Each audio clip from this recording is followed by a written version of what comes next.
என்னன்னு தெரியல, சண்டை வருது. நல்லா போயிட்டு திடீர்னு போயிடும், சண்டை வந்துடும்.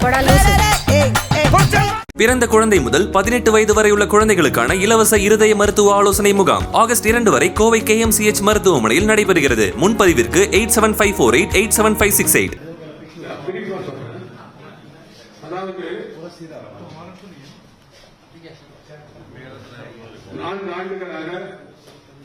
புதுச்சேரியில் நடைபெறுகின்ற என்ஆர் பிஜேபி அரசாங்கத்தில் தொடர்ந்து எல்லா துறைகளிலும் ஊழல் வலிந்து வருகிறது. அந்த ஊழலை காங்கிரஸ் கட்சியின் சார்பில் நாங்கள் பல முறை போராட்டங்கள் மூலமாகவும் பத்திரிகையாளர்கள் சந்திப்பு மூலமாகவும் அதை எடுத்து மக்கள் மத்தியிலே கொண்டு சென்றிருக்கிறோம். ஆனால் முதலமைச்சர் திரு ரங்கசாமி தரப்பில் இருந்தோ அல்லது என்ஆர் காங்கிரஸ் தரப்பில் இருந்தோ பாரதிய ஜனதா கட்சியினுடைய பொறுப்பாளர்கள் தரப்பில் இருந்தோ பாரதிய ஜனதா கட்சி அமைச்சர்கள் தரப்பில் இருந்தோ எந்த விதமான அதற்கான பதில் இல்லை. கடந்த 4 ஆண்டுகளாக இல்லை. குறிப்பாக ஒரு சட்டமன்ற உறுப்பினர் அவர் தன்னுடைய தொகுதியிலேயே தன்னுடைய குடும்பத்தைச் சேர்ந்தவர்களுக்கு காமாட்சி அம்மன் கோயில் நிலத்தை தன்னுடைய மனைவி, மாமியார், மகள், மருமகள் ஒரு 4 பேர்கள் மீது போலி பத்திரம் தயாரித்து அவதரித்தார். அதை எதிர்த்து போராட்டம் நடத்தினோம். அதற்கு பிறகு காமாட்சி அம்மன் கோயில் நிர்வாகமானது நீதிமன்றம் சென்றது. நீதிமன்றத்தில் மிக தெளிவாக இந்த சொத்தானது போலி பத்திரம் எழுதப்பட்டிருக்கிறது. இந்த பத்திரத்தை உடனடியாக அந்த சட்டமன்ற உறுப்பினர் ஜான்குமார் அவர்களும் அவருடைய மகன் MLA கிரீன்பிச்சர்ட் அவர்களும் ரத்து செய்ய 1 மாத காலத்தில் ரத்து செய்ய வேண்டும். அந்த 1 மாத காலத்திற்குள் அந்த இடத்தை காமாட்சி அம்மன் கோயிலிடம் ஒப்படைக்க வேண்டும் என்று உத்தரவிட்டார்கள். அந்த சொத்தினுடைய மதிப்பு 50 கோடி ரூபாய். பாரதிய ஜனதா கட்சியானது அவர் பாரதிய ஜனதா கட்சியைச் சேர்ந்த 2 MLAக்கள் அந்த நீதிமன்ற தீர்ப்பை பார்க்கும் பொழுது பாரதிய ஜனதா கட்சியானது இந்துக்களை பாதுகாப்போம், இந்துக்களுக்கு நாங்கள் தான் பாதுகாவலர்கள், இந்து கோயில்களுடைய பாதுகாப்பு எங்கள் கையில் தான் இருக்கிறது,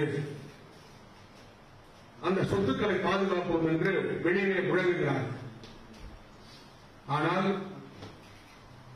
இந்த கோயில் நிலத்தை கபலீகரம் செய்த திரு ஜான்குமார் அவர்களுக்கு இந்த பாரதிய ஜனதா கட்சியானது அமைச்சர் பதவி சமீப காலத்தில் கொடுத்திருக்கிறது. நீதிமன்ற தீர்ப்பு வந்த பிறகு அது மட்டுமல்ல, ஒரு தலித் சமுதாயத்தைச் சேர்ந்த அமைச்சர் சாய் சரவணகுமார் அவரை நீக்கிவிட்டு திரு ஜான்குமார் அவர்களுக்கு பாரதிய ஜனதா கட்சி அமைச்சர் பதவி கொடுத்ததிலிருந்து பாரதிய ஜனதா கட்சியானது இந்தியா முழுவதும் போலி இந்து கட்சி என்பது தெளிவாக தெரிகிறது. அதற்கான ஆதாரத்தை நாங்கள் வைத்திருக்கிறோம். அதே போல அமைச்சர் திரு நமச்சிவாயம் அவர்கள் உள்துறை, தொழில்துறை, மின்சாரத்துறை மற்றும் கல்வித்துறையினுடைய அமைச்சர். அவர் பாரதிய ஜனதா கட்சியைச் சேர்ந்தவர். அவர் 2022, 2023 2 ஆண்டுகளுக்குள் அவருடைய துணைவியாரின் பெயரால் சொத்துக்கள் பினாமி நிலையில் வாங்கியிருக்கிறார். அதற்கான ஆதாரத்தை இங்கே வைத்திருக்கிறோம். ஒரு சொத்தானது 6 பேரோடு சேர்ந்து வாங்கப்பட்ட சொத்து. அதனுடைய மதிப்பு இப்போது 100 கோடி ரூபாய். வாங்கியது 14 கோடி ரூபாய்க்கு. புதுச்சேரி நகரப்பகுதியில் ஜெயராம் ஹோட்டலுக்கு ஏற்பாடு போட உள்ள இடம் 21 கோடி ரூபாய்க்கான சொத்தை 2.5 கோடிக்கு வாங்கியிருக்கிறார். அதற்கான ஆதாரம் வைத்திருக்கிறோம். அதே போல கிருமாம்பாக்கத்தில் 49 லட்சத்துக்கு ஒரு இடம் வாங்கி பெட்ரோல் பங்கு நடத்துகிறார்கள். இது 3 எங்க கையில கிடைச்ச ஆதாரம் இருக்கு. இன்னும் நிறைய இருக்கு ஆதாரம் இருக்கு. பினாமி பேர்ல வாங்கின சொத்துக்கள் இருக்கு. திரு நமச்சிவாயமாரோட அவருடைய துணைவியார் அவர்களோ எந்தவித தொழிலும் செய்யவில்லை.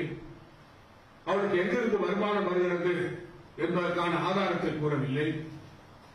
அவர்கள் தொழிற்சாலையும் வைத்தில்லை. ஒரு குடும்பத்தில் இருக்கிற ஒரு தாய்மார் எப்படி இவ்வளவு சொத்துக்களை வாங்க முடிந்தது என்ற கேள்விக்கு அமைச்சர் அவர்கள் பதில் சொல்ல வேண்டும். ஏனென்றால் இது எங்களை பொறுத்தவரையில் அந்த துறைகளில் நடந்த ஊழலில் வந்த பணத்திலிருந்து இந்த பொருட்கள் இந்த இடங்கள் வாங்கப்பட்டிருக்கின்றன. முதலமைச்சர் திரு ரங்கசாமி அவர்களை பொறுத்தவரையில்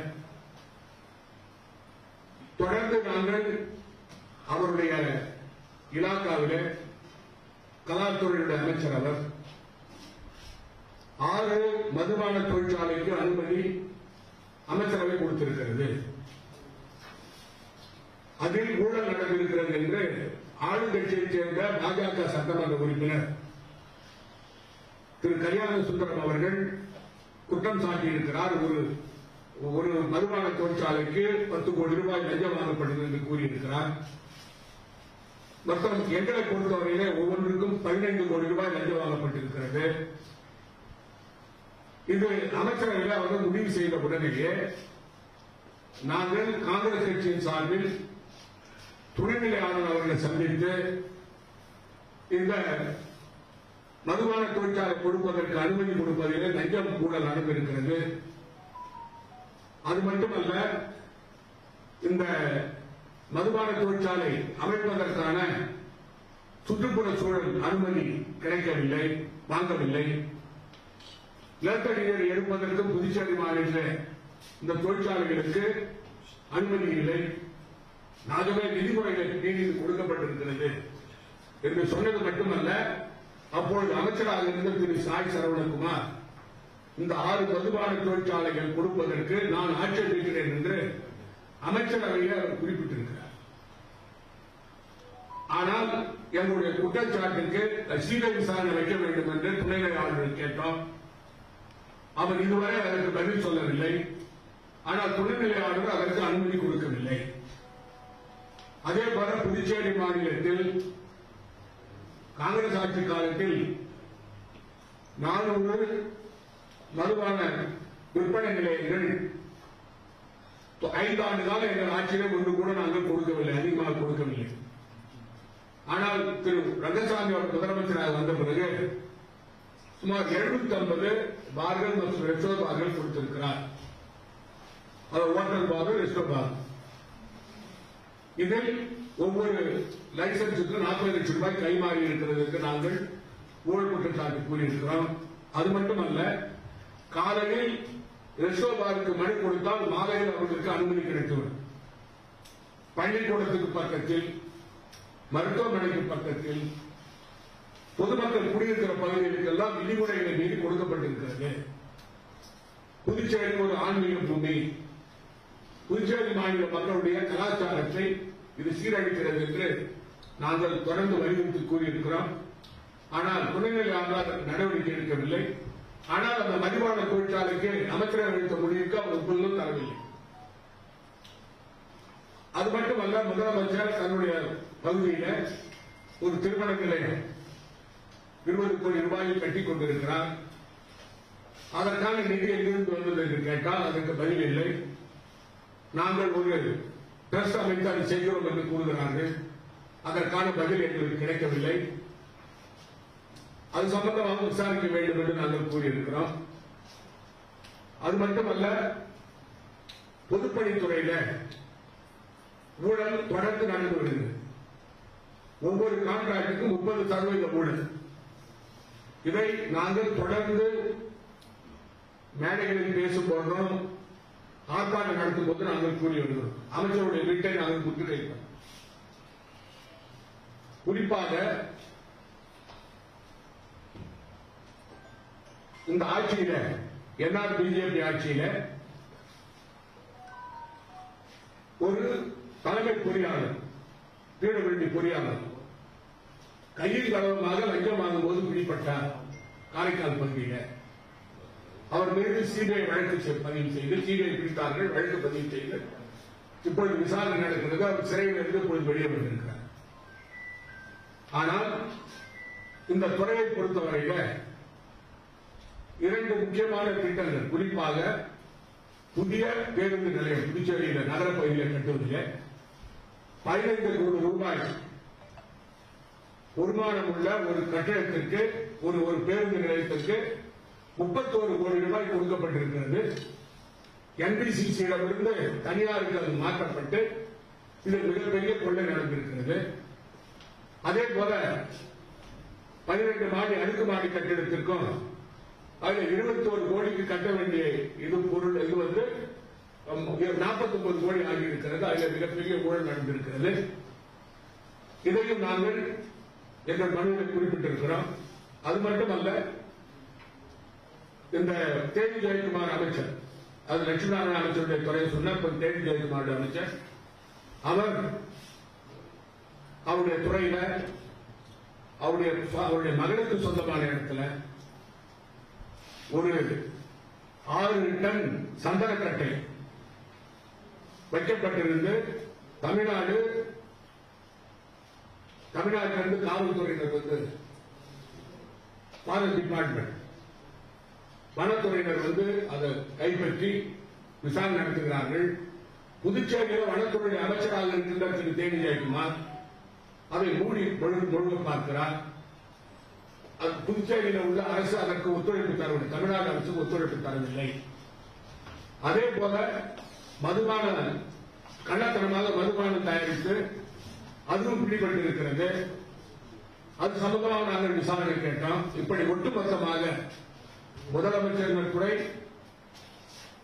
அதாவது அது மட்டும் உள்ள உள்துறை அமைச்சருடைய துறை, பொதுப்பணித்துறை மற்றும் விவசாயத்துறை அமைச்சருடைய துறை எல்லாம் தொடர்ந்து ஊழல் நடந்து வருகிறது. இந்த ஊழலை பற்றி நாம் பிரதமர் அவர்கள் சொல்லுகிறார், நான் ஊழல் செய்ய மாட்டேன், நான் ஊழல் செய்வதை விட்டு வைக்க மாட்டேன் என்று கூறுகிறார். ஆனால் அவர் கண் முன்னாலேயே புதுச்சேரி மாநிலத்தில் NRBJP ஆட்சியில தொடர்ந்து ஊழல் நடந்து வருகிறது. இந்த ஊழலை பற்றி பிரதமர் கண்டுகொள்வதில்லை, துணைநிலை ஆளுநர் கண்டுகொள்ளவில்லை. ஆகவேதான் நாங்கள் காங்கிரஸ் கட்சியின் சார்பிலே ஒரு குழுவை காங்கிரஸ் கட்சி தலைவர் திரு வைத்திலிங்கம் அவர்கள் நியமித்து நாங்கள் ஊழல் குற்றச்சாட்டுகளை மக்கள் மத்தியிலே பகிரங்கமாக கொண்டு செல்ல வேண்டும் என்பதற்காக குடியரசுத் தலைவரை சந்தித்து நீதி விசாரணை வைக்க வேண்டும். சிபிஐ விசாரணை என்றால் அதை இடத்தில் போடுகிறார்கள், நீதி விசாரணை வைக்க வேண்டாம் என்று கோரிக்கை வைப்பதற்காக குடியரசுத் தலைவரிடம் நேரம் ஒதுக்கி கேட்டிருக்கிறோம். இன்னும் எங்களுக்கு நேரம் கிடைக்கவில்லை. அதே போல காங்கிரஸ் கட்சியுடைய மக்களவையினுடைய காங்கிரஸ் கட்சியுடைய தலைவர் மரியாதைக்குரிய திரு ராகுல் காந்தி அவர்களை சந்தித்து அவரிடம் இந்த மனுவை கொடுத்து எங்களுக்கு விசாரணை நடப்பதற்கு நீங்கள் எங்களுக்கு ஒத்துழைக்க வேண்டும் என்று எங்களுக்கு உதவ வேண்டும் என்று கேட்டோம்.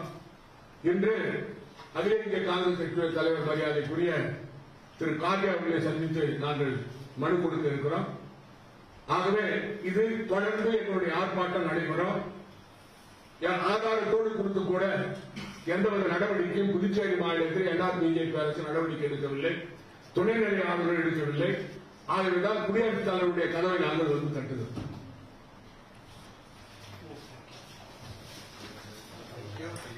ஓகே சார், நன்றி சார், தேங்க்யூ.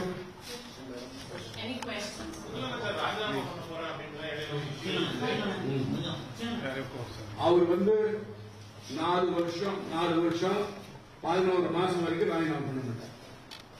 ராஜினாமா பண்றது சொல்லி நாடகம் அது ரங்கசாமியினுடைய அவருடைய வேலையை தொடர்ந்து இதான் சொல்லுவார் தவிர நாற்காலி முதலமைச்சர் நாற்காலி விட்டு அவரால் ஒரு நாள் கூட இருக்க முடியும்.